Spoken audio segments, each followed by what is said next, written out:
আসসালামু আলাইকুম। ভিডিওটা শিরোনামে শরীফুলের কথা এই কারণে লেখা যে শরীফুল ইনকামিং বল শেখার পর এখন পর্যন্ত টি-20 ক্রিকেটে রোহিত শর্মার মুখোমুখি হন নাই।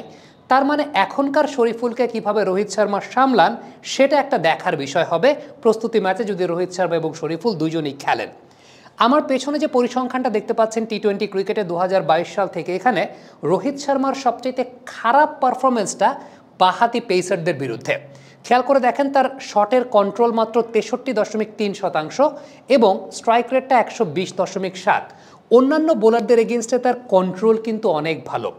ডানহাতি পেসারদের বিরুদ্ধে 68, বাঁহাতি অর্থোডক্স বোলারদের বিরুদ্ধে 76.4, লেগ স্পিনারদের বিরুদ্ধে 74, অফ স্পিনারদের বিরুদ্ধে 75 এবং চায়নাম্যানের বিরুদ্ধে 81.80। আমরা বেশ কয়েকটা ওকেশনে দেখেছি রোহিত শর্মা বাঁহাতি পেসারদের বিশেষ করে ইনকামিং বলগুলোর এগেনস্টে বিট হয়েছেন। আমরা দেখতে পেয়েছি মোহাম্মদ আমির 2017 চ্যাম্পিয়ন্স ট্রফিতে খুব ফেমাস একটা আউট রোহিত শর্মার। এরপর শাহিন শাহ আফ্রিদি 2021 টি-20 ওয়ার্ল্ড কাপে তাকে যেভাবে আউট করেছেন, ট্রেন্ট বোল্টকে আমরা দেখেছি বেশ কয়েকটা ওকেশনে আউট করেছেন। সো বহু বাঁহাতি পেস বোলার রোহিত শর্মাকে নানা সময় নানাভাবে ভুগিয়েছেন।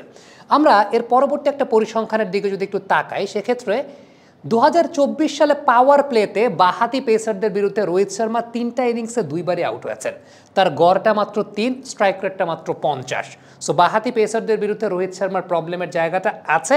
আইপিএলের পরিসংখ্যানটা যদি একটু আমরা দেখি, আইপিএল 2024-এ পাওয়ার প্লেতে 12টা ইনিংসে বাঁহাতি পেসারদের এগেন্স্টে তিনি 4বার আউট হয়েছেন, গড়টা 22.5। তবে কাউন্টার অ্যাটাক করেছেন 166.7। এর মধ্যে বলে নেওয়া ভালো ট্রেন্ট বোল্টের বলে তিনি আউট হয়েছেন আইপিএলে, স্যাম কারানের বলে আউট হয়েছেন তিনি আইপিএলে। সো এই জায়গাটা একটা উল্লেখযোগ্য বিষয়। আরেকটা বিষয় বলে নেওয়া ভালো যে আইপিএলে বাঁহাতি পেস বোলারদের মধ্যে মিচেল স্টার্ক ইনিশিয়াল স্টেজে ফর্মে ছিলেন না। ট্রেন্ট বোল্ট ডেফিনেটলি প্রমিনেন্ট বাঁহাতি পেস বোলার, তিনি রোহিত শর্মাকে আউট করেছেন। আদারওয়াইজ ইন্ডিয়ান লোকাল বাঁহাতি পেস বোলার আর্শদীপ ব্যতীত কিন্তু আর ওই মানের কেউ নাই। এখন এই যে বাঁহাতি পেস বোলারদের এগেনস্টে Rohit Sharma over the year struggle করেছেন, কেন স্ট্রাগল করেছেন, সমস্যাটা আসলে কোথায় হয় সে ব্যাপারটাই দেখার চেষ্টা করব।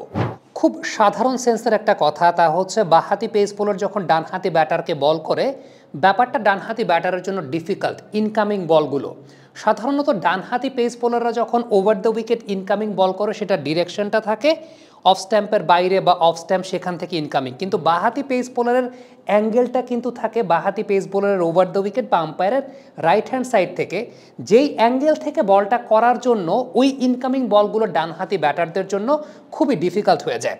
ওয়াসিম জাফর সাবেক ভারতীয় ক্রিকেটার এবং বাংলাদেশ আন্ডার-19 টিমের সাবেক ব্যাটিং কোচ, তিনি একটা মন্তব্য করেছিলেন যে রোহিত শর্মার কেন প্রবলেম হচ্ছে বাঁহাতি পেস বোলারদের ইনকামিং বলগুলো খেলার জন্য।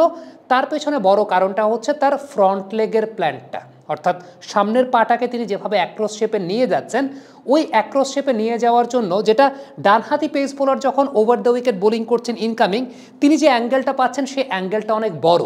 কিন্তু বাঁহাতি পেস বোলার যখন তাকে বোলিং করছেন ওই অ্যাঙ্গেল থেকে, তিনি যখন ফ্রন্ট লেগটাকে ওইভাবে প্ল্যান করছেন, সো ওই সময়টায় তার অ্যাঙ্গেলটা অনেক বেশি মাত্রায় ন্যারো হয়ে যাচ্ছে এবং ওই মোমেন্টটাতে তিনি শটটাকে নেগোশিয়েট করতে পারছেন না। মোহাম্মদ আমিরের বলে যে বলটায় 2017 চ্যাম্পিয়ন্স ট্রফিতে রোহিত শর্মা আউট হয়েছিলেন, আমরা যদি ওই বলটা একটু দেখি, খেয়াল করে দেখবেন তিনি ফ্রন্ট লেগটাকে নিয়েছেন, মিডল স্ট্যাম্প বরাবর প্ল্যান করেছেন এবং ইনকামিং বলে তিনি পুরোপুরি বিট হয়েছেন। সেক্ষেত্রে তার সামনের পায়ের এই অ্যাক্রস শেপে যাওয়ার পর তিনি মূলত ফ্রন্ট লেগটাকেও ক্লিয়ার করতে পারেন নাই। আর সবচাইতে গুরুত্বপূর্ণ ব্যাপারটা ছিল ব্যাক লেগের ব্যালেন্সের জায়গাটা, যেটা সচিন টেন্ডুলকারের খুব ভালো ছিল, আমরা একটু পরে দেখাচ্ছি। তার আগে শাহিন শাহ আফ্রিদির বলে যেভাবে আউট হয়েছিলেন রোহিত শর্মা, সেই ব্যাপারটা একটু দেখাই। শাহিন শাহ আফ্রিদির বলে নেগোশিয়েট করার আগে রোহিত শর্মার মাথায় একটা বিষয় ছিল যে তাকে ফ্রন্ট লেগটাকে ক্লিয়ার করতে হবে। খেয়াল করে দেখেন তিনি সামনের পাটাকে কিন্তু অ্যাক্রস শেপে ঠিক মতো নেয়ার আগেই ফ্রন্ট লেগটা ক্লিয়ার করতে চেয়েছেন। অর্থাৎ এই জায়গায় রোহিত শর্মা পুরোপুরি কনফিউজ ছিলেন যে তিনি কি করবেন, কারণ তার মাথায় একটা টেনশনের জায়গা। তিনি যদি অ্যাক্রস শেপে যান, ইনকামিং বল হলে সেটা তার জন্য ধরা খুব ডিফিকাল্ট। সো দ্যাটস ওয়াই তিনি যে ক্রস শেপে গিয়ে এরপর ফ্রন্ট লেগ ক্লিয়ার করবেন, দুইটাকে একসঙ্গে তিনি মেলাতে পারেন নাই শাহিন শাহ আফ্রিদির এগেনস্টে। সো ওই প্রবলেমের জায়গাটা রোহিত শর্মার একদম থ্রু আউট হিজ ক্যারিয়ার ছিল, এখন পর্যন্ত আছে। এসব ক্ষেত্রে সচিন টেন্ডুলকারের রেফারেন্সটা দেওয়া হয়, কারণ ইন্ডিয়ান ডানহাতি ব্যাটারদের মধ্যে, টপ অর্ডার ব্যাটারদের মধ্যে বাঁহাতি পেস বোলারকে সবচাইতে ভালো নেগোশিয়েট তার আমলে করেছেন সচিন টেন্ডুলকার। ওয়ানডে বা টেস্ট ক্রিকেটে বাঁহাতি পেস বোলারদের এগেনস্টে তার অ্যাভারেজ কিন্তু বেশ ভালো। ওয়াসিম আকরামকে সচিন টেন্ডুলকার যেভাবে নেগোশিয়েট করতেন, এর পেছনে সবচেয়ে উল্লেখযোগ্য ব্যাপার ছিল টেন্ডুলকারের ব্যাক লেগটা। খেয়াল করে দেখবেন তিনিও কিন্তু অ্যাক্রস শেপে যেতেন, কিন্তু অ্যাক্রস শেপে যাওয়ার পর যখন অন ড্রাইভ বা ফ্লিক শট করছেন, বিশেষ করে এই ধরনের বলের এগেনস্টে, ইনকামিং বলের এগেনস্টে ফ্লিক শটটা খুব কার্যকরী। যখন তিনি ফ্লিক শটটা করছেন খেয়াল করে দেখবেন অ্যাক্রস যাওয়ার পর তার ব্যাকলেগটাকে চেঞ্জ করে কিন্তু ব্যাকলেগের উপর পুরো ওয়েটটাকে ট্রান্সফার করে ফেলছেন তিনি। অর্থাৎ তার ব্যাকলেগটাকে এমন পজিশনে নিয়ে যাচ্ছেন যাতে ফ্রন্ট লেগটা অটো ক্লিয়ার হয়ে যাচ্ছে। টেন্ডুলকারের এই বিষয়টা সবচেয়ে উল্লেখযোগ্য ব্যাপার ছিল যখন তিনি ওয়াসিম আকরামকে বা ওয়াহাব রিয়াজকে খেলেছেন।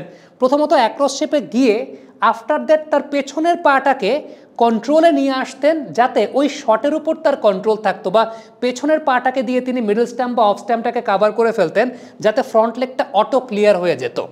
এই জায়গাটাই মূলত সত্যিকারের অর্থে রোহিত শর্মা খুব স্ট্রাগল করছেন, যেটা সচিন টেন্ডুলকার তিনি তার বেশ কয়েকটি ইন্টারভিউতে কিন্তু এই ব্যাপারটা বলেছেন যে ওয়াসিম আকরামকে যখন তিনি ফেস করতেন তখন তার ব্যাক লেগটাকে তিনি অনেক বেশি মাত্রায় ব্যবহার করতেন, কারণ একটা শট খেলার সময় যদি ব্যাক লেগটাকে দিয়ে ফ্রন্ট লেগটাকে তিনি কাভার আপ করে ফেলতে পারেন তাহলে সেটা সবচেয়ে উল্লেখযোগ্য এই টাইপের অ্যাঙ্গেল থেকে বল আসার ক্ষেত্রে। সো আলটিমেটলি টেন্ডুলকার এইভাবে নেগোশিয়েট করতেন। রোহিত শর্মা সেভাবে করতে পারবেন কিনা ক্যারিয়ারের এই পর্যায়ে এসে ওইভাবে পারেন নাই বা মিনিমাইজ করতে পারেন নাই দেখে কিন্তু রোহিত শর্মার বাহাতি পেস বোলারদের এগেনস্টে তার এই যে সমস্যার জায়গাটা এটা তার ক্যারিয়ারের এই পর্যন্ত আছে, এটাকে মিনিমাইজ করেই তিনি খেলছেন। হয়তোবা তিনি উতরেও যাবেন, তার মতো ব্যাটার সত্যিকারের অর্থে তিনি যে কোনো সময় যে কোনোভাবে যে কোনো জায়গা থেকে ফিরে আসতে পারেন, তবে বাহাতি পেস বোলারদের এগেনস্টে তার এই স্ট্রাগলিংয়ের পার্টটা তো অবশ্যই আছে। লেটস সি এই ওয়ার্ল্ড কাপে তিনি এটাকে কিভাবে মিনিমাইজ করে খেলেন। থ্রু আউট হিজ ক্যারিয়ার তিনি খেলেছেন এটাকে মিনিমাইজ করে, এই ওয়ার্ল্ড কাপে কীভাবে খেলেন সেটাই মূলত আসলে দেখার বিষয় হবে। থ্যাংক ইউ ভেরি মাচ আমাদের সঙ্গে এতক্ষণ থাকার জন্য। কমেন্ট বক্সে আপনাদের মন্তব্য জানতে চাই।